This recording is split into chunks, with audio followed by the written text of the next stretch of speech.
Hello friends, আমি রীতা আর রিতাস best কিচেনে আপনাদের সবাইকে স্বাগত জানাই। এই প্রচণ্ড গরমে আমরা কেউই অতিরিক্ত তেল মশলাদার খাবার পছন্দ করি না। সবার মনে হয় যদি একটু হালকা তেল হালকা মশলা দিয়ে কিছু সুস্বাদু খাবার রান্না করা যেত। তাই আজকে আমি আপনাদের সঙ্গে শেয়ার করব ঝিঙে বাহারের একটা রেসিপি।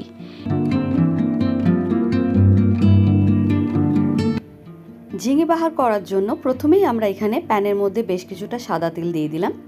এবার আমি এখানে একটা মশলা তৈরি করে নিয়েছি। এখানে 2 চা চামচ দিয়ে দিয়েছি নারকেল গুঁড়ো, 2 চা চামচ দিয়েছি পোস্ত, 1 চা চামচ দিয়েছি সাদা সর্ষে, হাফ ইঞ্চি মতো আদা আর 2টো কাঁচা লঙ্কাকে খুব ভালোভাবে বেটে নিয়েছি। এবার মশলাটাকে খুব ভালোভাবে কষিয়ে নিতে হবে। প্রত্যেক বাঙালি বাড়িতেই সাধারণত এই ঝিঙে বাহার রান্নাটা হয়ে থাকে। অনেকে অনেক রকমভাবেই রান্না করে। আমি কিভাবে রান্না করি সেটা আজকে আমি আপনাদের সঙ্গে শেয়ার করলাম। আপনারা কিভাবে করেন সেটা অবশ্যই আমাকে কমেন্ট করে জানাবেন। এবার আমি এখানে কেটে রাখা ঝিঙে দিয়ে দিলাম একটা ছোট সাইজের পেঁয়াজ। এবার ঝিঙেটাকে মশলার সাথে খুব ভালোভাবে কষিয়ে নিতে হবে। এবার এই ঝিঙের মধ্যে আমি দিয়ে দিচ্ছি পরিমাণ মতো নুন, পরিমাণ মতো চিনি। এবার আবারও খুব ভালোভাবে ঝিঙের সাথে মশলাটাকে কষিয়ে নিতে হবে। আমার রেসিপির ভিডিও আপনাদের কেমন লাগে আমাকে অবশ্যই কমেন্ট করে জানাবেন। ভালো লাগলে শেয়ার এবং লাইক করে দেবেন এবং চ্যানেলটি সাবস্ক্রাইব করতে কিন্তু একদম ভুলবেন না।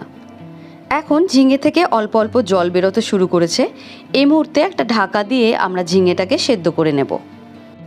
আমার ভিডিও আপনারা কে কোথার থেকে দেখছেন আমাকে অবশ্যই কমেন্ট করে জানাবেন। আর আপনারা যদি নতুন কোনো রেসিপি দেখতে চান সেটাও আমাকে কমেন্ট করে জানাবেন। আমি চেষ্টা করব সে রান্নাটা আপনাদের কাছে প্রেজেন্ট করতে। এখানে ঝিঙেটা থেকে অনেকটাই জল বেরিয়ে গেছে। এবার আবারও এটাকে খুব ভালোভাবে কষে নিয়েছি। তারপরে আমি এর মধ্যে হালকা একটু জল দিয়ে দিলাম।